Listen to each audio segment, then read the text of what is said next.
Hello friends, welcome back to my channel. आज हम explain करने वाले हैं the last warrior a messenger of darkness. ये मूवी इस सीरीज का थर्ड और फाइनल पार्ट है जो कुछ ही दिन पहले रिलीज हुआ है और इस मूवी के मैंने पहले 2 पार्ट एक्सप्लेन करके अपने चैनल पर डाल दिए हैं, जिनके लिंक मैंने डिस्क्रिप्शन में मेंशन कर दिए हैं और ऊपर आई बटन में भी आपको शो हो रहे होंगे। सीरीज को और कैरेक्टर्स को समझने के लिए पहले 2 पार्ट की एक्सप्लेन भी जरूर देखें। मैं दावा करता हूँ कि ये 3 मूवीज की सीरीज आपको बिल्कुल भी बोर नहीं करेगी। और अब वीडियो शुरू करने से पहले आप सब दोस्तों से एक छोटी सी रिक्वेस्ट है, मेरे चैनल को सब्सक्राइब करके बेल आइकन को प्रेस कर लें और साथ ही अगर आपको वीडियो पसंद आती है तो एंड पे लाइक जरूर करें। और अब बढ़ते हैं वीडियो की तरफ। फिल्म के शुरू में हम जादूगरनी गलीना को देखते हैं जो काले पानी के तालाब के पास खड़े होकर कहती है कि मुझे मेरे मकसद में कामयाब होने के लिए जादुई दुनिया से एक साथी चाहिए। इसके बाद उस काले पानी में से एक योद्धा निकलता है जो बहुत ही शक्तिशाली है और वो जादुई दुनिया से गलीना का साथ देने के लिए आया है।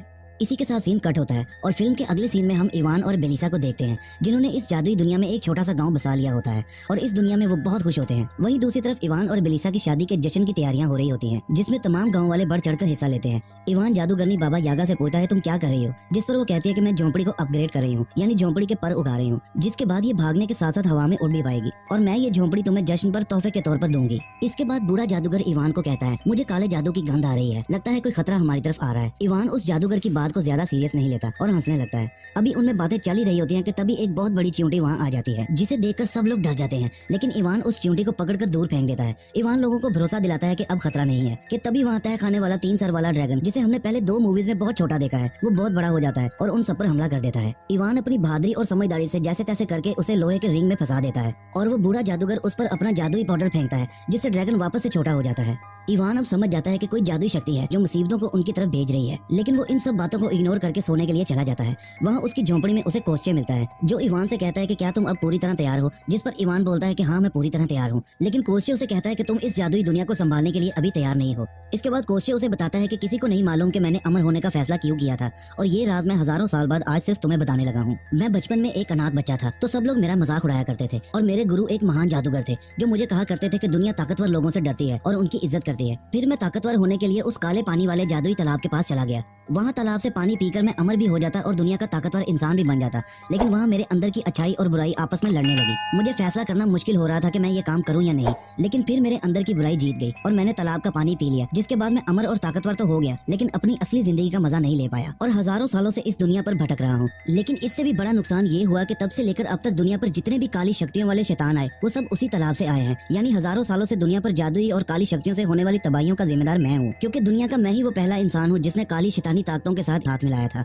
और अब फिल्म के अगले सीन में हम देखते हैं जहां रात के वक्त सब लोग सो रहे होते हैं, तभी बेलिसा पर वो जादुई योद्धा हमला कर देता है, लेकिन बेलिसा उसका काफी मुकाबला करती है पर वो जादुई योद्धा बहुत शक्तिशाली होता है जिस वजह से बेलिसा का उससे मुकाबला करना मुश्किल होता है। वो योद्धा बेलिसा को बेहोश करके बाहर ले आता है जहाँ उसे बूढ़ा जादूगर देख लेता है और वो हवा में एक घंटी बजा देता है। तभी वहाँ गलीना भी आ जाती है और वो अपने फ्लाइंग क्रीचर पर बेलिसा को लेकर वहाँ से चली जाती है और अब इवान और बाकी सब लोग भी गलीना को जाता देखते हैं, जिसके बाद वो सब लोग बूढ़ी जादूगरनी की झोंपड़ी में बैठकर गलीना का पीछा करने लगते हैं। जादूगरनी बाबा यागा पूरी ताकत से झोंपड़ी को गलीना के पीछे लगा देती है और तभी गलीना हवा में एक पोर्टल बनाती है और उसमें चली जाती है। बाबा यागा अपनी झोंपड़ी को भी उस पोर्टल में ले जाती है और अब वो सब लोग पोर्टल से होकर प्रेजेंट टाइम की दुनिया यानी मॉस्को में आ जाते हैं। दरअसल ये इवान का होम टाउन है जहाँ इवान बचपन से जवानी तक पला बड़ा है और अब ये सब लोग झोंपड़ी में गलीना का पीछा कर रहे होते हैं, लेकिन गलीना उनके हाथ नहीं आ रही होती। इवान क्रीचर सर के मुंह में अखरोट भरकर गलीना पर बरसा देता है और शहर के तमाम लोग ये सारे मंजर बड़ी हैरानी से देख रहे होते हैं। तभी झोंपड़ी की टक्कर एक कार से होती है जिससे इवान नीचे गिरकर बेहोश हो जाता है। कोस्चे बाबा यागा को कहता है कि तुम गलीना का पीछा करो, इवान खुद ही हम तक पहुंच जाएगा, रुकने की जरूरत नहीं है। गलीना अब उनसे थोड़ी ही दूर होती है कि तभी वहाँ वो जादुई योद्धा आ जाता है और वो उनकी झोंपड़ी को पकड़कर गिरा देता है। कोस्चे उससे लड़ने के लिए आता है, लेकिन वो योद्धा एक ही बार में कोस्चे का सर धड़ से अलग कर देता है और कोस्चे का सर दूर एक औरत की कार में जा गिरता है। फिर वो योद्धा उस क्रीचर सर और कोस्चे के धड़ को पानी में फेंक देता है और वहाँ से चला जाता है। वहाँ इवान को जब होश आता है तो वो गलीना का पीछा करते हुए एक बिल्डिंग के पास पहुंचता है जिसके दरवाजे में बेलिसा के कपड़ों का एक टुकड़ा फंसा होता है, जिससे इवान को लगता है कि गलीना बेलिसा को यहीं से लेकर गई है और वो उस बिल्डिंग की छत पर चला जाता है जहाँ उसे कुछ भी नहीं मिलता और तभी वहाँ बाबा यागा वो बूढ़ा जादूगर और बैरो भी पहुंच जाता है। उन्हें वहाँ फायर बर्ड का पंख मिलता है जिससे उन्हें लगता है कि बेलिसा को गायब करने में फायर बर्ड भी गलीना के साथ मिला हुआ है। इवान पूछता है कि ये फायर बर्ड क्या है, जिस पर बाबा यागा और वो बूढ़ा जादूगर उसे बताता है कि आज से 500 साल पहले फायर बर्ड हमारी जादुई दुनिया में रहा करते थे, लेकिन फिर कोस्चे ने उनमें से काफी बर्ड्स को मार डाला था सिर्फ अपनी बादशाहत और खौफ को कायम रखने के लिए, क्योंकि हमारी जादुई दुनिया पर कोस्चे ने हजारों साल से बादशाहत की है और इनमें से कुछ फायर बर्ड्स इस दुनिया में आ गए थे और यहाँ पर वो रूप बदल कर लोगों के साथ रहते हैं। इवान कहता है कि हमें उसके पास जाकर गलीना के बारे में पता करना चाहिए और अब फिल्म के अगले सीन में हम इस औरत को देखते हैं जिसकी कार में कोस्चे का सर गिरा था। वो कोस्चे के सर को एक खिलौना समझकर अपने बेटे को दे देती है, लेकिन फिर वो इसे कुछ अजीब सा समझकर घर से बाहर फेंकने जाती है। वहाँ वो क्रीचर सर और कोस्चे पानी से बाहर आ जाते हैं। उन्हें वहाँ एक बाइक खड़ी नजर आती है। कोस्चे उस बाइक को लेकर अपने सर को ढूंढने निकल पड़ता है और अपने सर को ढूंढता हुआ वो उस औरत के पास आ जाता है। वो अपना सर उस औरत से लेकर अपने धड़ पर लगा लेता है, जिसे देखकर वो औरत बहुत हैरान होती है और फिर वो वहाँ से चले जाते हैं। दूसरी तरफ हम देखते हैं कि इवान और बाकी सब लोग बिल्डिंग से नीचे आ चुके होते हैं और अब इवान बाबा यागा को मना करता है कि तुम अपनी झोंपड़ी को यहाँ रुकने का बोलो, क्योंकि अब हम मॉस्को में हैं और यहाँ हम आगे का सफर टैक्सी में करेंगे। इसके बाद वो लोग एक टैक्सी में बैठ जाते हैं और फायरबर्ड को ढूंढने के लिए एक होटल की तरफ चल पड़ते हैं। रास्ते में बाबा यागा इवान के मोबाइल को चिड़िया बनाकर कोस्चे के पास भेज देती है ताकि वो इसके जरिए कोस्चे से राब्ता कर सके, और जब वो चिड़िया कोस्चे के पास पहुंचती है तो वो क्रीचर सर उसे खा जाता है। दूसरी तरफ हम जादूगरनी गलीना को देखते हैं, जिसने बेलिसा को बांध रखा होता है और कुछ जादू कर रही होती है। बेलिसा उससे कहती है कि तुम्हारे किसी भी जादू का असर इवान पर नहीं होगा, वो तुम्हें छोड़ेगा नहीं, वो मेरे लिए यहाँ जरूर आएगा। जिस पर गलीना उसे कहती है कि मैं तो खुद चाहती हूँ कि इवान यहाँ आए। आखिर एक बेटे को अपनी माँ के पास आना ही पड़ता है। जिसके बाद हमें पता चलता है कि जादूगरनी गलीना इवान की असली माँ है। ये सुनकर बेलिसा बहुत हैरान होती है और अब अगले सीन में हम इवान और उसके साथियों को देखते हैं जो एक होटल के पास पहुंचते हैं जहां उन्हें लगता है कि वो फायरबर्ड हो सकता है। वो सब लोग सिक्योरिटी को चकमा देकर होटल के अंदर चले जाते हैं और जैसे ही वो होटल के अंदर आते हैं तो फायरबर्ड का पंख जलने लगता है। बूढ़ा जादूगर उस दरवाजे पर जादू करता है, जिसके बाद वो दरवाजा किसी जादुई कमरे में बदल जाता है और जब वो लोग दरवाजे के अंदर जाते हैं तो उन्हें बहुत ही हैरान करने वाला मंजर दिखाई देता है। उन्हें वहाँ एक बहुत ही खूबसूरत दरख्त दिखाई देता है जिस पर वो फायरबर्ड आराम कर रहा होता है। इवान उस खूबसूरत दरख्त और फायरबर्ड को देखकर बहुत हैरान होता है और तभी उसका हाथ लगने से एक वास टूट जाता है, जिसकी आवाज से वो फायरबर्ड उठ जाता है और उठते ही वो फायरबर्ड चिल्लाने लगता है और अपनी असिस्टेंट से कहता है कि ये बाहर वाले लोग मेरे रूम में कैसे आए, इन्हें यहाँ से भगाओ। तभी बूढ़ा जादूगर उस फायरबर्ड को कहता है कि हमें गलीना को ढूंढने में तुम्हारी मदद चाहिए, क्योंकि आखिरी समय हमने जहाँ गलीना को देखा वहाँ हमें तुम्हारा पंख मिला है। जिस पर वो फायरबर्ड कहता है कि मैंने गलीना को कभी नहीं देखा, और तभी इवान अपनी तलवार उस बर्ड को दिखाकर धमकाता है और कहता है कि अगर तुमने सच नहीं बताया तो मैं तुम्हें काट डालूंगा। लेकिन वो फायरबर्ड फिर भी उसे कहता है कि मेरे पंख गिरकर इधर उधर उड़ते रहते हैं, हो सकता है कि मेरा कोई पंख गलती से वहाँ चला गया हो। और तभी उस बर्ड को पेट में दर्द होने लगता है क्योंकि उसका अंडा देने का वक्त आ चुका था और उसके तमाम साथी उसे आकर चारों तरफ से घेर लेते हैं और इसके बाद वो फायरबर्ड एक अंडा देता है। बूढ़ा जादूगर इवान को बताता है कि एक फायरबर्ड अपनी पूरी जिंदगी में सिर्फ एक ही बार अंडा देता है और वो इसकी हिफाजत अपनी जान से भी बढ़कर करते हैं। अगर तुम इस अंडे को तोड़कर दुनिया का कोई भी सवाल पूछोगे तो ये उसका जवाब देगा, लेकिन याद रखना कि ये अंडा फायरबर्ड की जिंदगी की सबसे खास चीज है। इसके बाद उस फायरबर्ड की असिस्टेंट उसे कहती है कि आपके कॉन्सर्ट का टाइम हो चुका है, अब आपको जाना चाहिए। जिसके बाद वो तमाम बर्ड कुछ दाने खाने लगते हैं और उन्हें खाने के बाद वो इंसानी रूप में आ जाते हैं। ये मंजर देखकर बैरो बहुत हैरान होता है और वो एक मोतियों की माला के बदले कुछ दाने मांगता है ताकि वो भी इंसानी रूप में आ सके। जिसके बाद वो फायरबर्ड उसे कुछ दाने दे देता है और उसे खाने के बाद बैरो भी एक इंसानी रूप में आ जाता है, जिसे देखकर सब लोग हैरान हो जाते हैं। और इसके बाद वो फायरबर्ड सब पर चिल्लाने लगता है और उन्हें वहाँ से जाने को कहता है। वो सब लोग उस रूम से बाहर आ जाते हैं, लेकिन इवान किसी तरह चालाकी से वो अंडा चुरा लेता है, जिसे देखकर वो सब लोग बहुत हैरान होते हैं।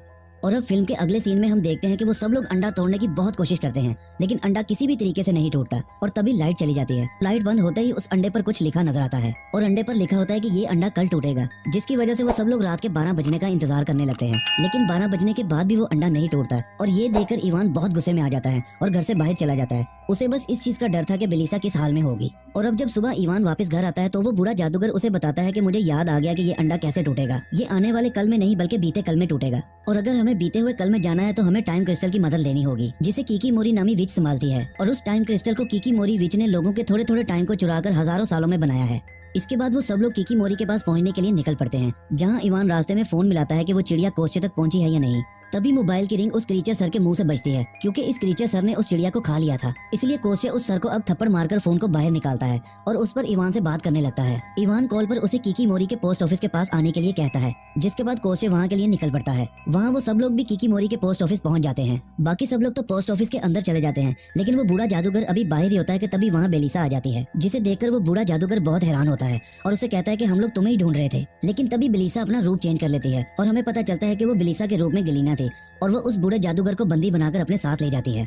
इधर इवान पोस्ट ऑफिस के अंदर कीकी मोरी से कहता है कि तुम्हें अपनी पहचान छुपाने की जरूरत नहीं है, मुझे सिर्फ टाइम क्रिस्टल के पास ले जाओ। जिस पर डरकर कीकी मोरी उसे टाइम क्रिस्टल के पास ले आती है, लेकिन वहाँ आकर वो इवान के बहुत तरले करती है और उसे कहती है कि अगर तुम इस क्रिस्टल को ले जाओगे तो मेरी हजारों सालों की मेहनत जाया हो जाएगी और हम इसके सहारे ही जिंदा रहते हैं। लेकिन इवान उसकी एक भी नहीं सुनता और उस टाइम क्रिस्टल को वहाँ से ले लेता है और इसके बाद वो सारी जगह जहाँ क्रिस्टल बन रहा था वो तबाह हो जाती है। और अब इवान क्रिस्टल लेकर पोस्ट ऑफिस के बाहर आ जाता है और तभी वहाँ पर वो फायरबर्ड अपने साथियों के साथ आ जाता है, क्योंकि उसे मालूम था कि उसका जादुई अंडा इवान के पास ही है। वो इवान को चारों तरफ से घेर कर उसे कहता है कि तुमने मेरा अंडा क्यों चुराया, लाओ उसे मुझे वापस करो वरना मैं तुम्हें मार डालूंगा। तभी वहाँ पर कोस्चे आ जाता है और उसे देखकर वो तमाम बर्ड्स डर जाते हैं और वहाँ से चले जाते हैं। इसके बाद कोचे उस टाइम क्रिस्टल को तलवार के पास रखता है, जिससे टाइम क्रिस्टल की सारी ताकत तलवार के अंदर आ जाती है और कोचे उस तलवार को घुमाकर हवा में बीते हुए कल का एक पोर्टल बनाता है। और जैसे ही इवान उस पोर्टल में अंडे को डालता है तो अंडा टूट जाता है और इवान उस अंडे से पूछता है कि बेलिसा कहाँ है, और तभी उस अंडे में से एक नीले रंग की रोशनी निकलती है और दूर जाने लगती है।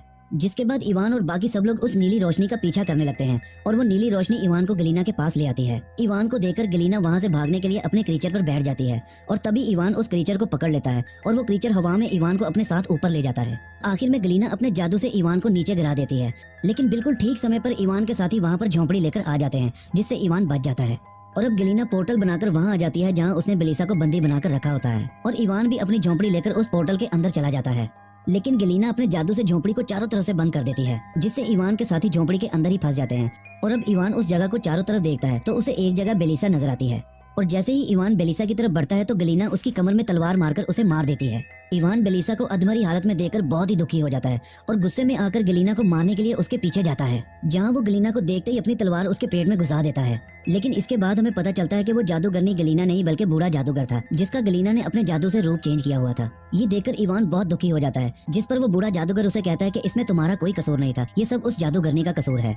इसके बाद इवान जब गुस्से में आकर असली वाली गलीना को मारने के लिए आगे बढ़ता है तो वो जादूगरनी एक लोरी गाने लगती है, जिसे सुनकर इवान रुक जाता है और बहुत हैरान होता है क्योंकि ये लोरी बचपन में उसकी माँ गाया करती थी, यानी कि गलीना ही उसकी असली माँ है। और अब वो जादूगरनी गलीना इवान को बताती है कि मैं ही तुम्हारी माँ हूँ और तुम्हारे पैदा होने से पहले ही जादूगर ने तुम्हें एक बड़े काम के लिए चुन लिया था और शैतान से बचने के लिए तुम्हारे बाप ने तुम्हें इस दुनिया में भेज दिया, जहाँ तुम्हारे अंदर की अच्छाइयों ने तुम्हें अब तक शैतान बनने से रोके रखा।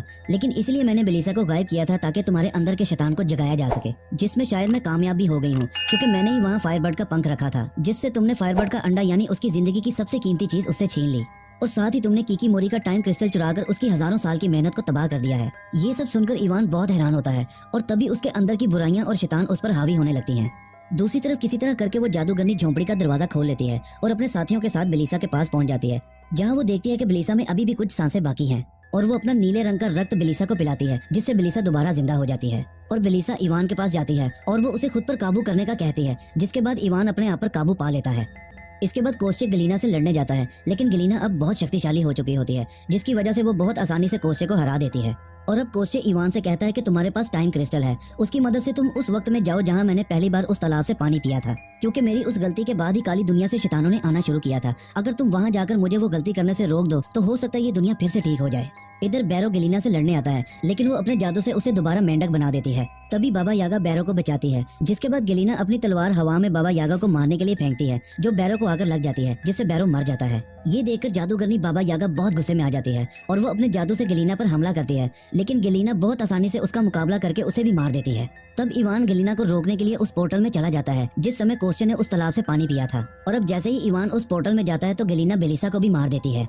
वहाँ पोर्टल में इवान कोस्चे को पानी पीने से मना करता है, लेकिन तभी वहाँ पर वो योद्धा आ जाता है और वो इवान से लड़ने लगता है, जिसके बाद उन दोनों में काफी मुकाबला होता है। तब वो योद्धा इवान से कहता है कि तुम मुझे बिल्कुल भी हरा नहीं सकते, क्योंकि तुम मुझे नहीं जानते कि मैं कौन हूँ। इसके बाद वो योद्धा अपने चेहरे से मास्क हटाता है, जिसे देखकर इवान बहुत हैरान होता है, क्योंकि वो योद्धा भी इवान ही है। जिसके बाद हमें पता चलता है कि वो योद्धा इवान की ही काली परछाई है, यानी उसके अंदर का शैतान है। और इसके बाद वो योद्धा इवान को ये भी बताता है कि जहाँ भी तुमने मुझे देखा वो मैं नहीं था, बल्कि तुम ही थे, और वो मैं ही था जो तुम्हें अपने बस में करके सारे गलत काम करवाया करता था। ये सुनकर इवान बहुत गुस्से में आ जाता है, लेकिन तभी वो अपना दिमाग चलाता है और उसे कहता है कि अगर तुम मेरा ही रूप हो, यानी मेरे अंदर का ही शैतान हो, तो तुम मेरे दिमाग में हो, मेरे सामने नहीं, यानी मैं जो सोचूंगा वो तुम्हारे साथ हो सकता है। और इसके बाद इवान अपने दिमाग में कुछ सोचता है और एक बड़ा बंकर आकर उस योद्धा पर गिर जाता है, जिस पर इवान मुस्कुराने लगता है। इसके बाद इवान जैसे जैसे उस योद्धा से डरना कम हो जाता है, वो योद्धा छोटा होने लगता है और वो उस योद्धा को उठाकर उस काले पानी में फेंक देता है। और अब इस सब के आखिर में इवान छोटे कोस्चे से कहता है कि तुम एक अच्छे लड़के हो, तुम्हें अपने अंदर की अच्छाई को सुनना होगा। इवान की बात सुनने के बाद कोस्चे उससे वादा करता है कि वो सारी जिंदगी अच्छे काम करेगा और फिर वो वहाँ से चला जाता है। जिसके बाद इवान अपनी तलवार से उस काले तालाब को भी खत्म कर देता है।